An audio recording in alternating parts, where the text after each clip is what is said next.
Assalamu alaikum. Welcome to today's Open Iftar. Thank you so much for joining us. So before we begin, we'll start off by telling you a little bit about Ramadan Tent Project. So Ramadan Tent Project are on a mission to bring communities together. We were founded in 2013 and we've been at your service for the past 8 years with our flagship Open Iftar event, which are some of the largest Open Iftar events happening across the UK. And we've hosted over 70,000 people across the world so far with My Open Iftar. Together with that, we also host a My Ramadan conference and also leadership events as well. And first of all, for anyone who's joining us today from Islam Channel, thank you. You're very, very welcome. And we're also going to be live streaming on Zoom and Facebook and YouTube through Islam Channel, and also through the Ramadan Tent Project website. So if you'd like to join us, if you'd like to ask any questions, we would love for you to get involved. And as usual, we'd like to keep it really, really, really interactive as well. So do make sure you're using the chat box to ask any questions, and then we'll be asking those of our hosts today. Also, a very, very big thank you to the Arts Council as well, Arts Council UK, for allowing our Ramadan events to happen this year. You know, we really, really value their support. So today's speaker is going to be Nohman Ahmed. Nohman is from the Crep, which is ranked the second fastest growing business in the UK in 2019. And Nohman is going to be our guest speaker today. He's going to be coming along and speaking shortly, followed by a Q&A, after which we'll have Maghrib Adhan at today. I think it is at 7:58 as well. So Nohman, welcome. Thank you so much for joining us today. Assalamu alaikum. And before we begin, how's your Ramadan going? How's your fast going today? Good so far. Alhamdulillah. It's I think we try to stay in practice as much as we can on the Mondays and Thursday fasts, just to stay in practice as well. So that really helps. But alhamdulillah, not too bad. We don't do very strenuous work during the month.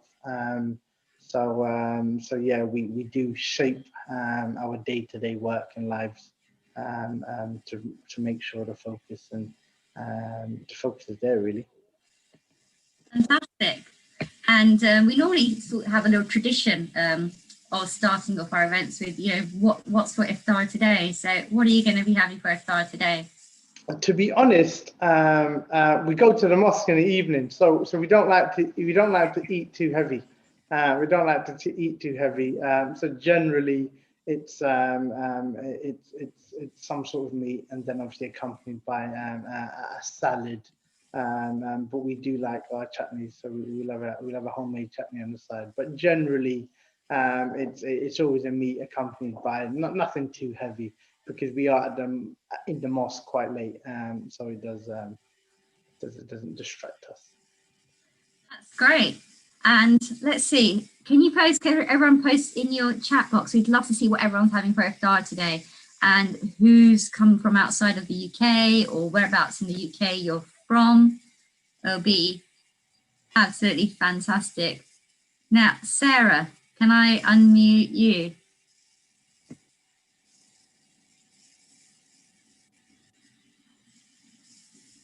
How are you? How's your Ramadan going so far? Yeah, I'm great. Thank you for asking. This is my first time with Ramadan Tent Project, and yeah, I'm really excited to be part of this. So what are you? So whereabouts are you calling from? I am from Toronto. I hope you can see my background. I have the city's picture, and yeah, that's where I'm from, Toronto, Canada. So when did you guys start? Did you start yesterday or did you start today? Because there's been a bit of a controversy about start fasting. So how was it for you guys? It has been quite smooth. Like, we've started yesterday, alhamdulillah. Yeah, and it just really felt so festive. I think that's what Ramadan's all about. I feel like it kind of builds up to the Eid, but yeah, it's been wonderful so far. That's absolutely fantastic. And what is for iftar today? We have a bit of invitation, so when I say we, it's my husband and I. So alhamdulillah for that. So inshallah, at around, we still have like 4 hours to go from now for the iftar. So inshallah, looking forward to the invite. No cooking. That's fantastic. And I'm just going to the chat box, and we've got lots of interesting. Everyone's having lots of different meals. Amar's having pasta and pesto, and then someone's having biryani. Humera biryani sounds really nice. Joanna's having lentil soup. Ryder's having roti and lamb curry. Chorba. That's from Hawazin. Oh, Sarah's already had it, iftar, because Sarah's speaking from Istanbul today, aren't you? Hawazin, are you okay? I unmute you. Yes, Assalamu alaikum. Hi there. Hi everyone.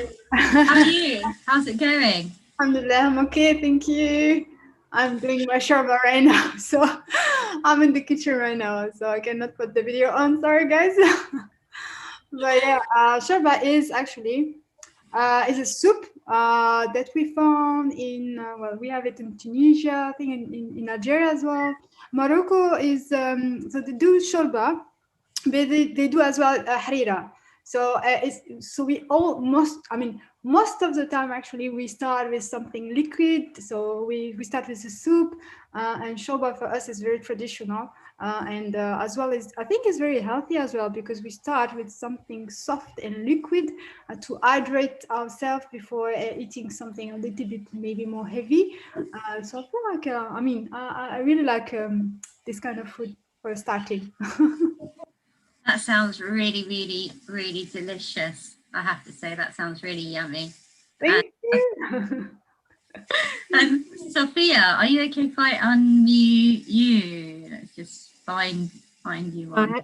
I had a few problems here and there, and I nearly gave up, but I made a dua, and I said, please God, let me through this technology, because I don't know what was going on, to be honest. I've been to lots of Zoom meetings, but anyway, I'm in. Thank you so much for joining us.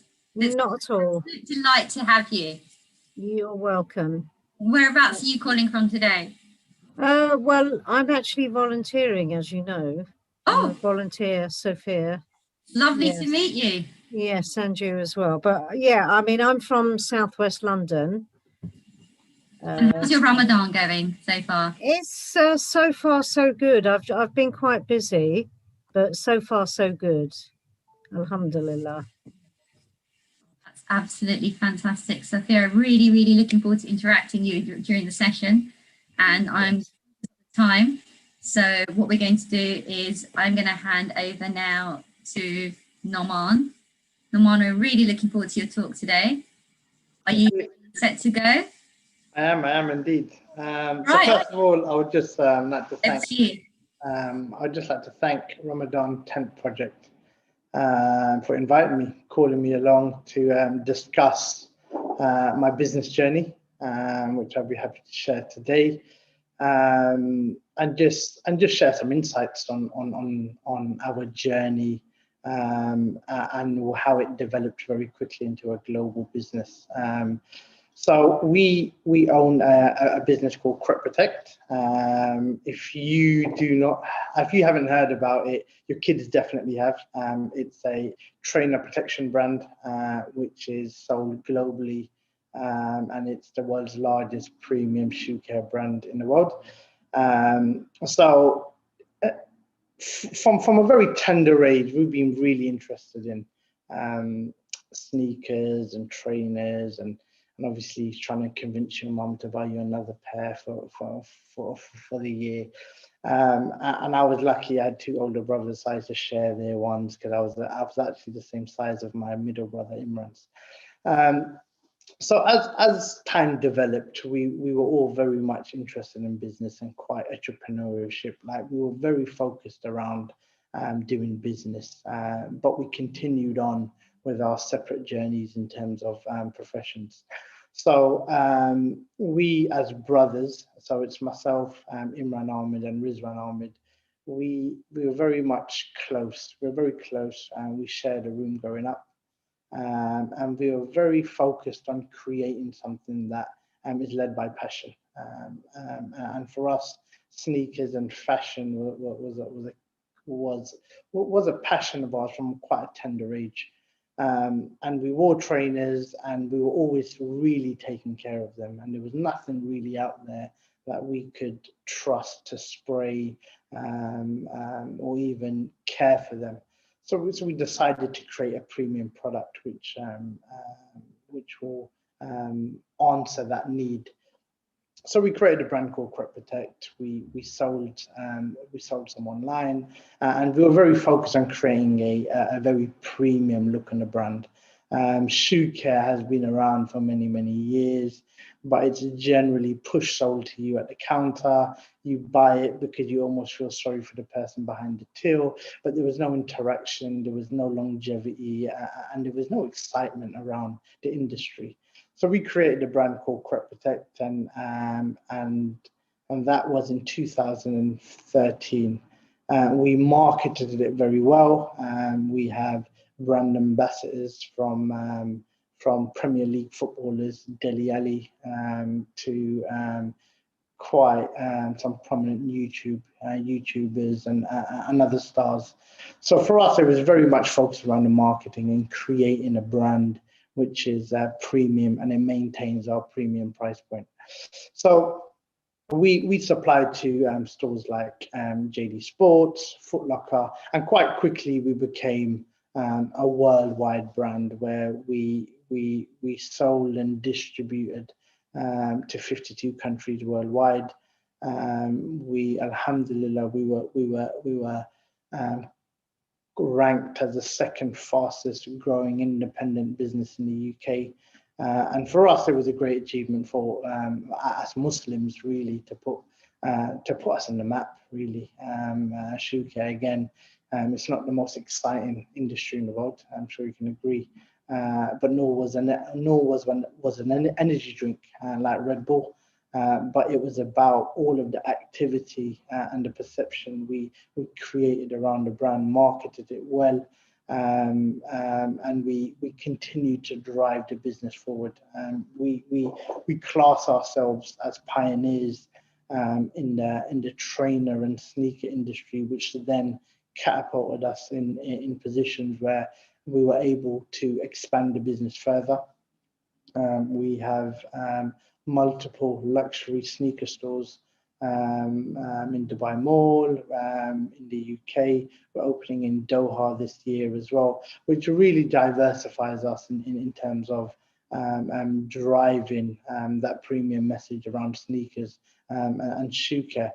So for us as Muslims, it was very important for us to maintain a unique identity for the brand, but at the same time stick to our roots and our beliefs at the same time. So it's we don't shy away for the fact we're Muslims. We introduce ourselves as Muslim. We like to educate our clients, our key clients all over the world on our beliefs. We have a dedicated prayer hall in our offices where I'm sitting now. So it's very much important for us as a form of dawah to represent ourselves as Muslims and the best examples we can be, really, so others can continuously aspire not only to the entrepreneurship and the business success, alhamdulillah, which has been granted by Allah, but mainly around a form of dawah to class us just good individuals. Muslims in the past, or even in the business arena, have taken a hammering on certain topics, which isn't really fair. So for us, it was about, we are Muslims. We can still relate to anyone in the world. We operate and do business the same as me and you, but we're guided by clear principles, which again we count as a rule book, and it's rule book based on morals and principles. So for us, it's really refreshing and welcomed when we're when we speak to key clients all over the world, doesn't matter which country it is, when they take an interest on why we do business a certain way, and also an interest around how we conduct ourselves, especially in Ramadan. I think around us we have Muslims, we have many non-Muslims who are employed by us as well, and alhamdulillah we've had a few also take shahada by working with us. So for us it's just to drive that message continuously, and at the same time continue to drive the business forward, and just not forget who we are as people. So following on from that, which we've had some, alhamdulillah, we had some good successes within the business. We were also on Financial Times as the 9th fastest growing business in Europe, which again was testament to the hard work for all of our team, really, who work endlessly just to drive the business forward. We were then granted the global Adidas license. So we manufacture and sell Adidas branded shoe care globally. We continue to open more stores, and we hold licensing deals with the NBA, New Era, and other exciting opportunities which obviously are due this year. We have had a challenging year based on the pandemic, but alhamdulillah, we focus on the fact that we're in a position to maintain our business, and it's important just to remind ourselves for the ones less fortunate, and that's why we're constantly working. We have an internal team that we work on food parcels, and we're constantly working as just to support others who are less fortunate. Like I said, it's we can applaud ourselves and pat our backs as much as we can, but really we know who provides everything. We know who the provider is. We're well aware of everything is done. It has wisdom behind it and is predetermined. So really for us it's just about driving forward, but not losing that message we've had as Muslims.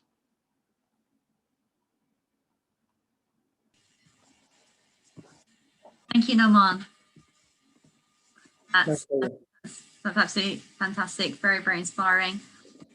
We've also got lots of comments, lots of questions popping up as well, and I've got some as well. Are you all right if we go to some of the questions that we see? Yeah, definitely. Okay, fantastic. So it starts off with Ahmad's question, which is what advice do you give to young entrepreneurs who are Muslim and who are just starting out on their entrepreneurial journeys? And your biggest challenge, whilst your business continue to grow? So I think for talking from my perspective and our perspective as brothers was we really have to find where passion lies. Myself, I was a qualified aerospace engineer, and on the dinner table I told my mom I'm giving that up to clean shoes. So I'm sure that was I'm sure you can appreciate that was a very comfortable conversation. But I think really it's about following the passion. It's going to sound really cliche, but really understanding what is it that excites you. Because when we wake up every morning and we come into the office, it doesn't seem like work. You make your job your hobby, and that's why you're never working. And for us, it's really important to remain passionate about the industry and what we do. And that really, our business growth has been determined by passionate individuals who think the same as us. So really, advice I would give someone starting up in a journey is really be passionate and well-versed in the industry you're trying to go into. And then as a young Muslim, we can separate those items, because as a Muslim, you just determine just operate as Muslims. As you operate Muslims in day-to-day life, you operate your business the same way. Yes, there's going to be challenges along the way, but really for us was to be very clear from the outset and not be afraid of your identity. Really, I think generally we have situations where people change their names on phone calls, on the emails, and just be really proud, because I think we had a lot of admirers really on how we unify us as brothers, how we say and we stayed together, but really we were never afraid of our identity. We go into our meetings wearing a beard. We were very much vocal around certain principles and why we won't take part of a certain event and why we will take part of a certain event. So I think for advice, really, just to make sure you follow something you're really passionate about, and it's not about following traditional business. We didn't study business by reading loads of books. For us, it's important to have the theory, but likewise, it's very, very important to not follow business in a traditional way as well. It's okay to do something different that no one's done, because those are the real disruptors in the industry. Fantastic. We have a question from in now. So just unmute Holoden. Over to you. Thank you. Assalamu alaikum, everyone. Salam. Akhi, thank you very much for your talk. It's very inspiring. So I was wondering, what were the lessons that you learned when you start to grow big? What was the thing that you want to say to yourself, like, oh, I wish I could have done this better, or this or this. So imagine someone wants to start his own business, and what could you advise him to do, to not do, to avoid, all kind of things? I think for us, look, alhamdulillah, we've been very fortunate. Our business has grown significantly. We in a very short amount of time. And I think what I would say, yes, we like to talk about the successes a lot, but in terms of something that we would do differently, I would say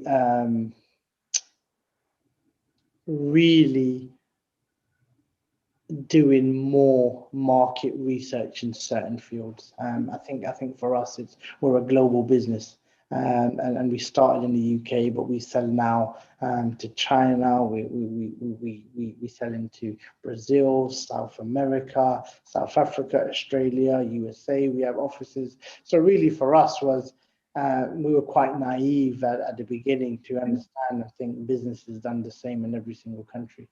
And I think once we start to understand and travel the world and actually understand the different markets, it's very important to understand your target audience. So for example, business in China is done very, very differently than it's done in the UK. In China, you can't access Instagram and Facebook freely like you can in the UK. So really for us, we were quite lucky when we started our business. This was the time Instagram started, and social media was a free way to get the word out. So I think what we would have done differently is really understand the demographics worldwide and understand each consumer in a different country and shape our business approach in a way that would help us get increased growth in certain regions. But alhamdulillah, like I said, we still can't complain because we've had immense success in a short period of time. So I don't want to sound, I need to humble myself, but we haven't had much failures, to be honest. We haven't had much failures in growing of the business. But I think for us, we were very hands-on. We as a business now employ as a group close to about 80 individuals, but we're very much hands-on.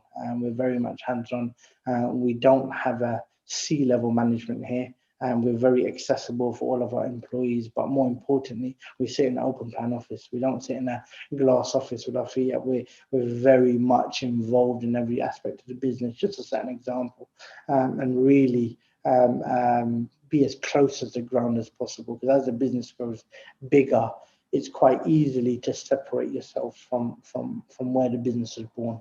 And for us, it's very important to maintain that. That's great. Thank you very much. Barakallah fik. All the best, inshallah. Jazakallah. Sorry, Farah, you're mute. That's a typical host error, right? So questions are coming in through fast, and then we have another one. Have you ever felt that being open about your faith has ever held you back or closed doors for you in your industry? No, to be honest. I think going into meetings or even being clear, I think we come with a good business proposition. I think we're straight talking when it comes to business. We never hid away from our faith. Maybe there may be some prejudices in the game, but alhamdulillah, the clients we've worked with and everyone we've worked with, they've been very good. They've been very good for us. We do business globally, and we know the Muslim climate in some parts of the world isn't as welcoming as others. But generally, it hasn't really held us back, because I think we operate quite confident, as confident Muslims. We don't shy away from it, and we're quite open to educate others who have questions around the faith. And I think when it's Eid or Ramadan, there's a lot of inclusion as well around with the non-Muslims, and generally the amount of respect they give on eating and drinking is very admirable, really. And I think working with clients globally, they are intrigued, because really Muslims don't really have a massive footprint within this industry. But I think more than holding back, I think there's a lot of intriguing curiosity around the faith, and how you live your day-to-day life. So it's just important just to be open and educate where you can. That's very true. It is important, I think, to be open and transparent.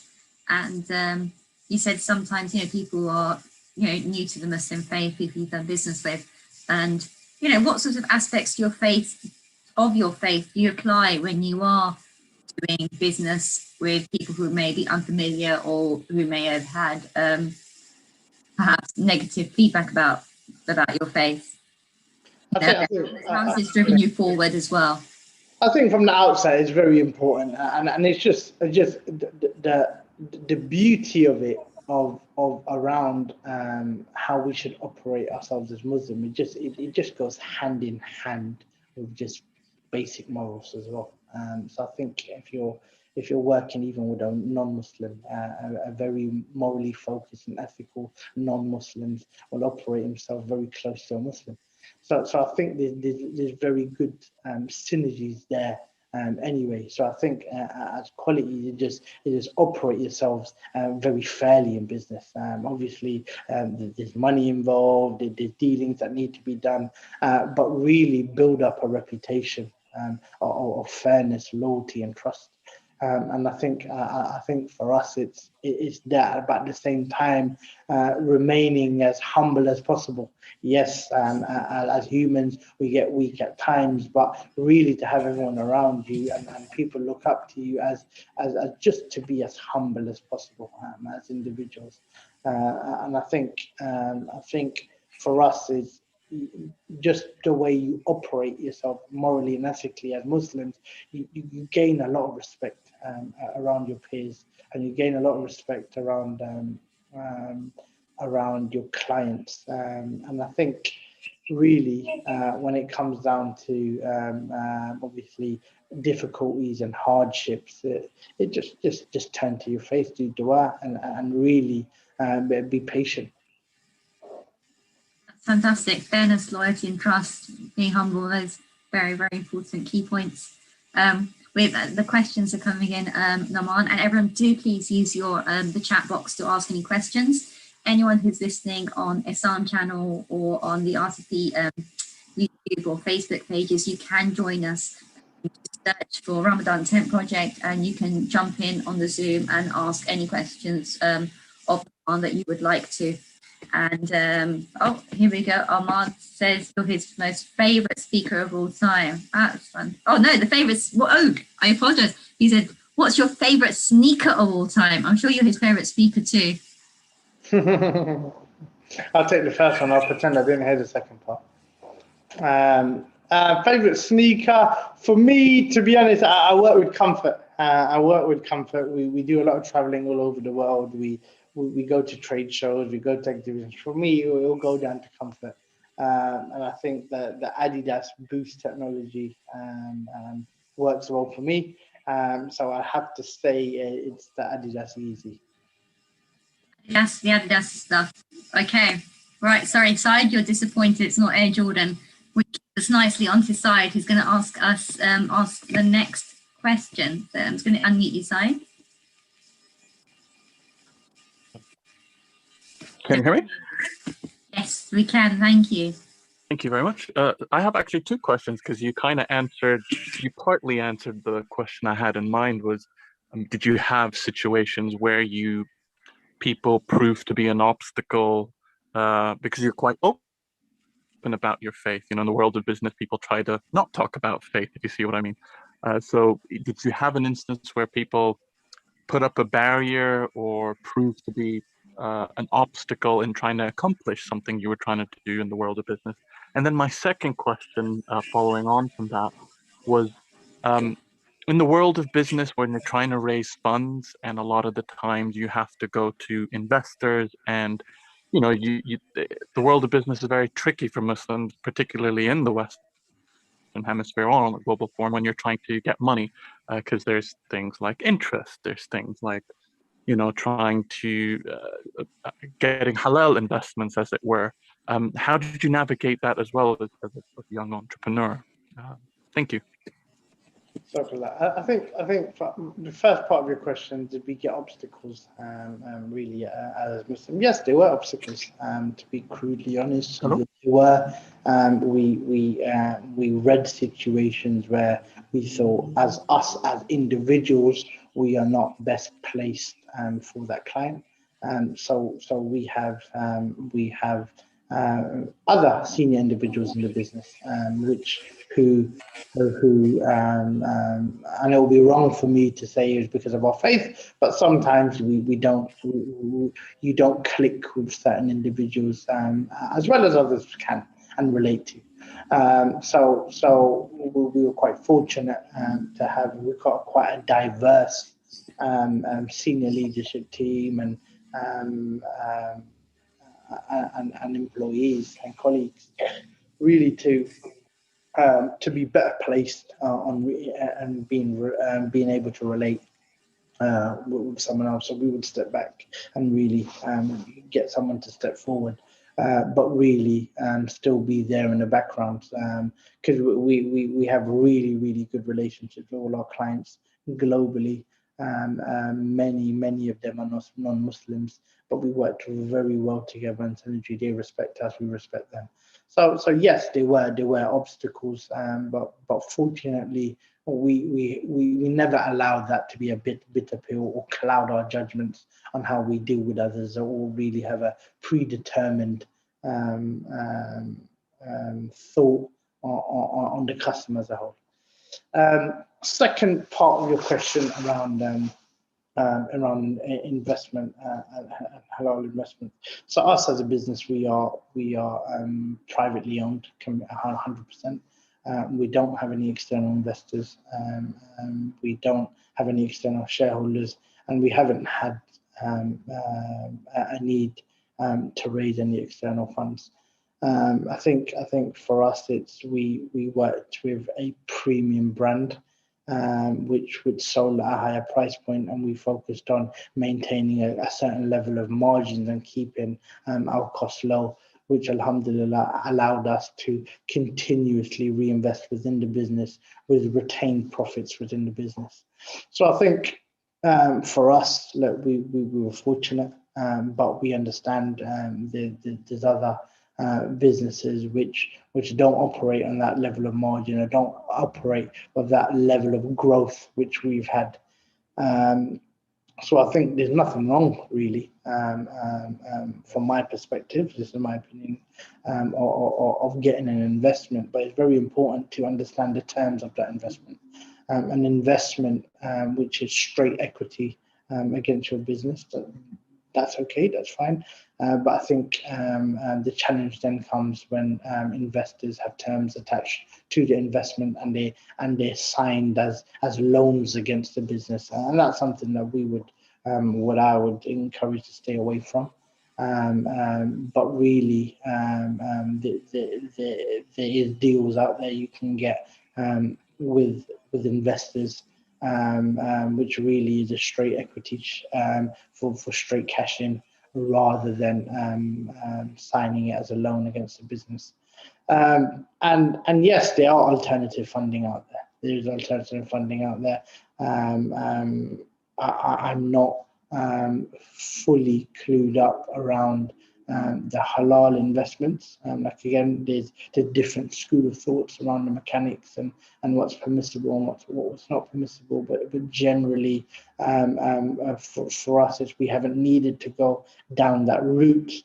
But in terms of getting investment in from private equity houses or anything like that for straight equity in the business, and that's very clear and probably the best way. Thank you so much, Nohman. Your comments about the Adidas did give us a little bit of controversy, as you can see. I know they're quite liking the Air Jordans. Omar, there's like the Jordan 3s. Sarah would go for the Nike swoosh.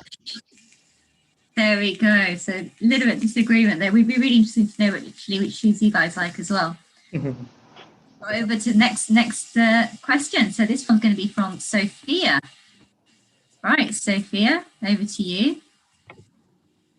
Oh, salam alaikum, brother. Well done to you for setting up your business. I say that because I'm a business studies lecturer of 20 years. So it was really inspiring to hear your story. And I'm glad that you like Adidas as well, because that's old school and they are the best. They look good and they're more classier than Nike, I think. You know, it's controversial. But yeah, no, what I wanted to ask you is how do you, manage all the competitors, the big competitors, such as JD Sports and Nike themselves and other big organizations that obviously stock a lot of trainers? So I think if we're looking at our core business, actually I've got a can here. Let me just bring it to camera. Yes. So we've got a can here. So you probably see it. Probably see a can like this in JD Sports, Foot Locker, and all of the major retailers. So we sell this product globally, and every single lifestyle and sneaker store there is, you would see loads of different products, but obviously this one would probably be familiar to many. So I think for us was we sell to many customers. If I'm talking just in the UK, you're talking JD Sports, Foot Locker, Shoe, ASOS. It's multiple. So they're not really competitors of ours, but they're more clients of ours. So we supply the product to them, and they sell it on. We do have competitors around shoe care products, which have been around many years. But alhamdulillah, we are in a league of our own now, where we are the global leaders. Just of this can alone, I think last year we sold 16 million units, which is quite a large number for our multiple distribution facilities worldwide. And I think for us, it's managing our competitors. It's just not, we don't really like to focus on competitors. It's important to be aware on the competitors, definitely. But what we've got a strict rule in the office is don't watch the competitor too closely, because we don't want them to shape our behavior.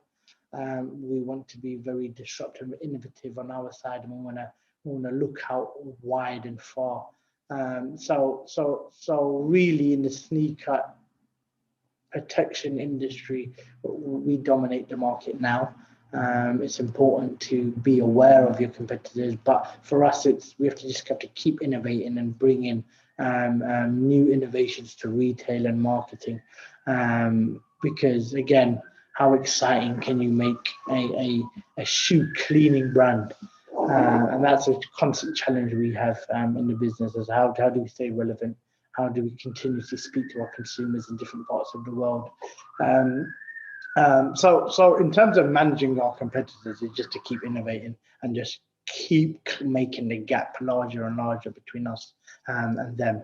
We do have premium luxury sneaker stores around the world, which is a separate business. And that really focuses around really expensive and rare collectible sneakers.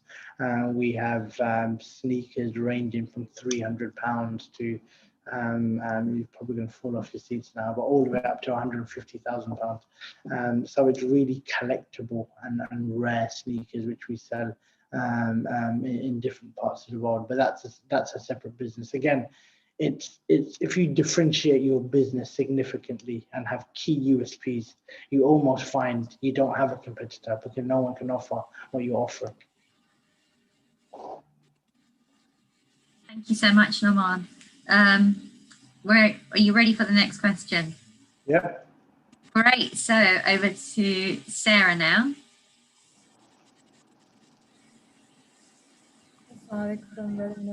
This is inspiring in so many levels, because I've worked with B2B businesses previously, and one of them was a sports merchandising company. So I really am a sports enthusiast, and just, really, really excited to hear how you got started in the field of like sneakers.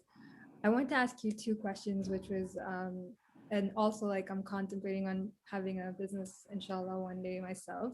So yeah, inshallah. Two questions is, the design process, like how do you, when you have such big competitors on the market, how did you make your sneaker different? And how, because from what you shared, it's been a very successful journey for you. So what was that process of differentiating yourself to be able to stand out and still stay up with the competition? So for us, we had a clear focus around shelf appeal. What you got to understand when you're in the store, it's about having your elbows out and making sure that you stand out more than the competitors.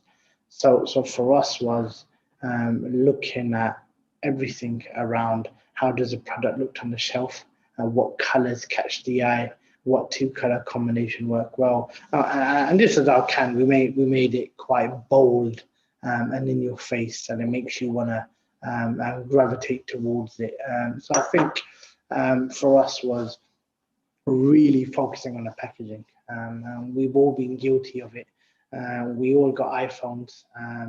We upgrade our iPhones and we upgrade them again, but we still have the old boxes in our drawer.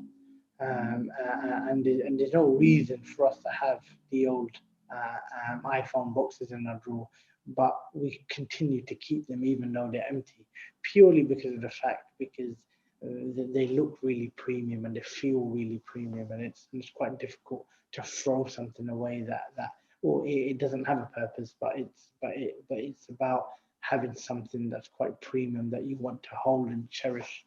So everything in terms of our multiple products, I'm just going to change to camera so you can have a look. So if you look at how we present ourselves in store, that's a typical retail display.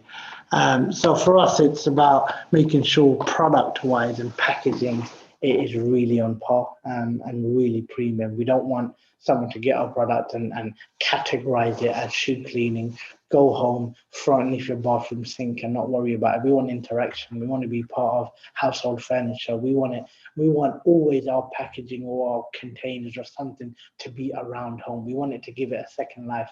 We want kids to use our wipes packaging as pencil cases or loose change in your car. So it's about making sure that your packaging sticks around and has a use for after the product or the substance inside is finished.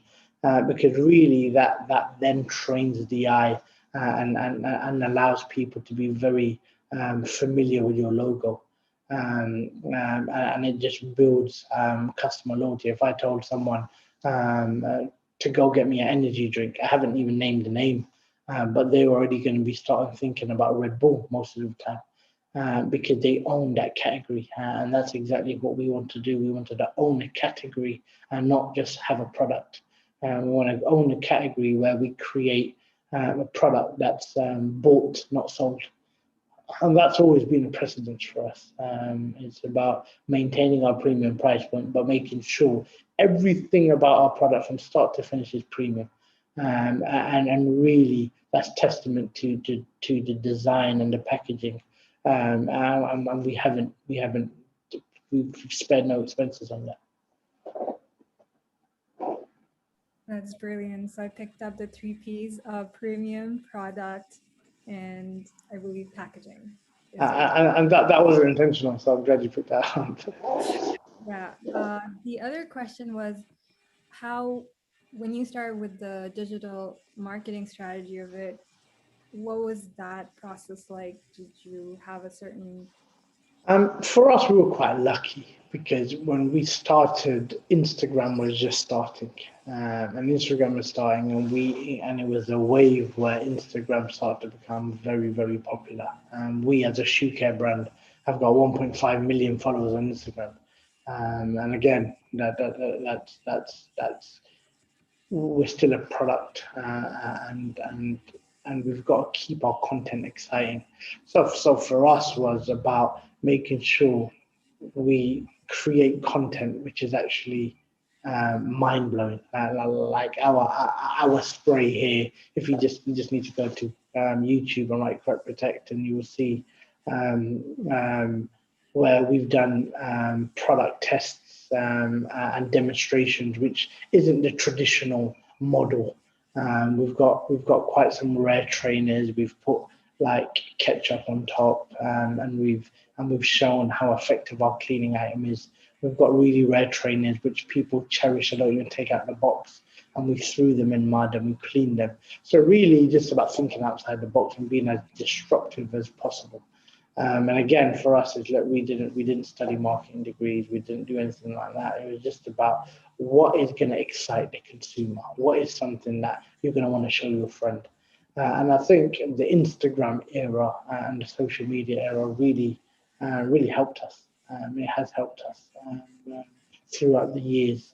And we were fortunate enough to join that movement at a very low growth stage to where it is now.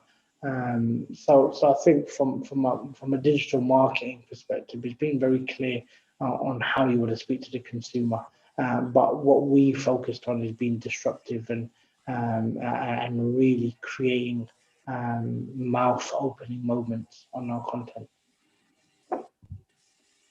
Brilliant. I guess that's how the entrepreneurs have to think, thinking outside the box and being destructive in their approach and not afraid to take risks. And my absolute last question for you is, have you ever had to deal with the interest issue from the halal and haram perspective? Is that something you had to run into as a business? We haven't, alhamdulillah, we haven't, which again, we count ourselves very fortunate in business where we've really focused on retain investments within the business. We've continuously been focused on remaining an independent company and a privately owned business, which we can really decide the fate of the business and how it's operated. We as brothers decide every aspect of the business, and I think we have to count ourselves, alhamdulillah, fortunate enough to not have dilemmas or situations where we've been in difficult situations like that. Thank you so much, Sarah. Thank you so much for the questions. Nohman, absolutely fantastic. We are conscious there's only a couple of minutes left till Adhan. For all those of you who are joining us, thank you again so much for joining us. We would love you to go to RamadanTentProject.com and check out the My Open Iftar packs, and as well as our Ramadan lates, which will be running as well at this moment in time. Thank you everyone for all your questions. And just before we finish up, we have a couple of minutes, Nohman. Is there anything you'd like to add to your experience today?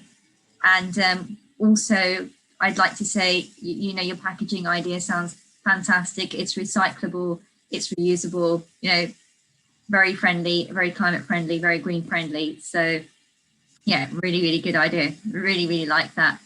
And also, as we wrap up, could you tell us what is next for you in the future?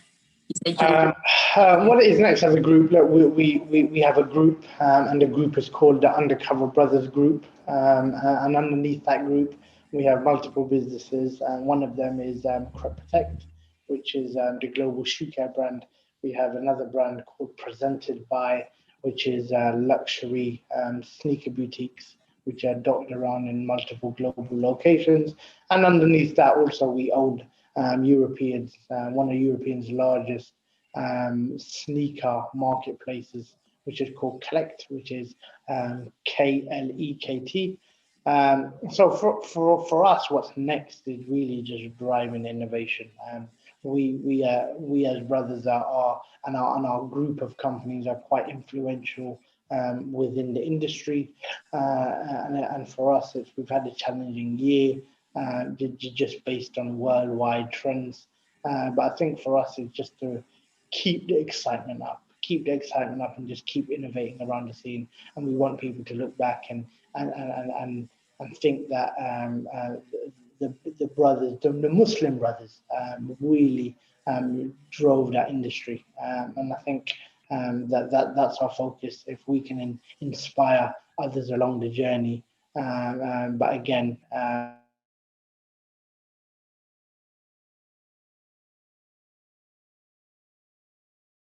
اللهم إني لك صمت وبك آمنت وعلى رزقك أفطرت. ذهب الظمأ وابتلت العروق وثبت الأجر إن شاء الله.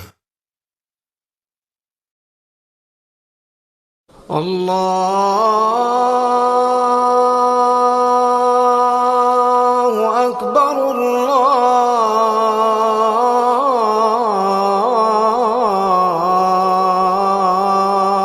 الله أكبر الله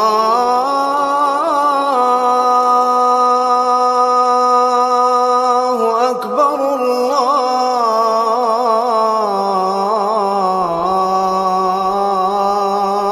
الله أكبر.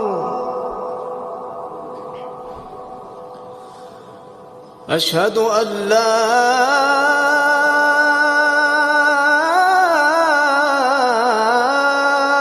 إله إلا الله.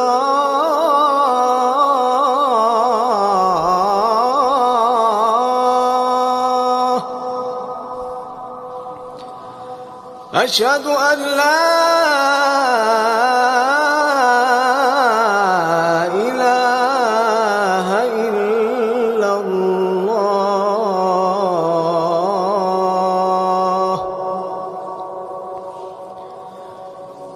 أشهد أن محمدا رسول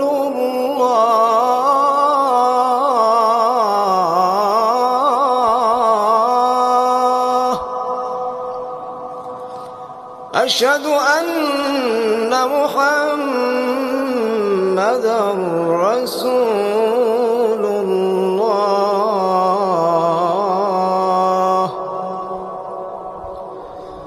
حي على الصلاة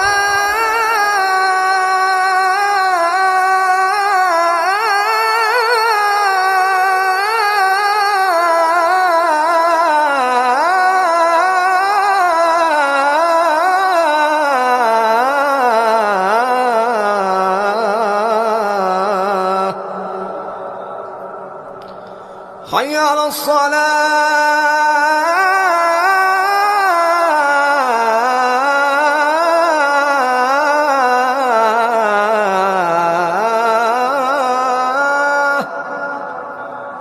حي على الفلاح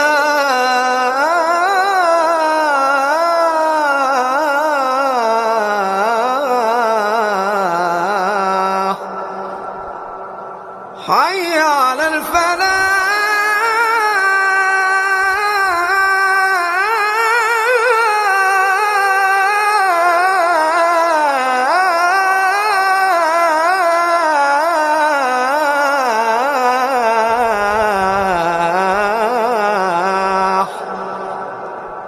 الله أكبر الله أكبر لا إله إلا الله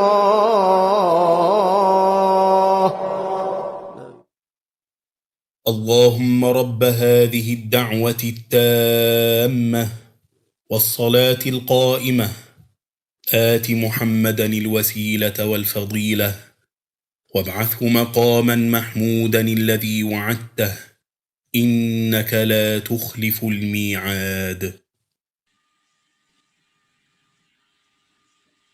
Thank you once again, everyone. Thank you for joining us from Islam Channel, our sponsors. Really happy to have lots of new viewers. Nohman, thank you again for joining us today. It's been an absolute pleasure to listen to you and your inspirational insights. A big thank you once more to the Arts Council UK, who have also sponsored us and allowed us to keep our events going. We'd love you to join us tomorrow around the same time, 7 p.m. Do log on to Ramadan10project.com.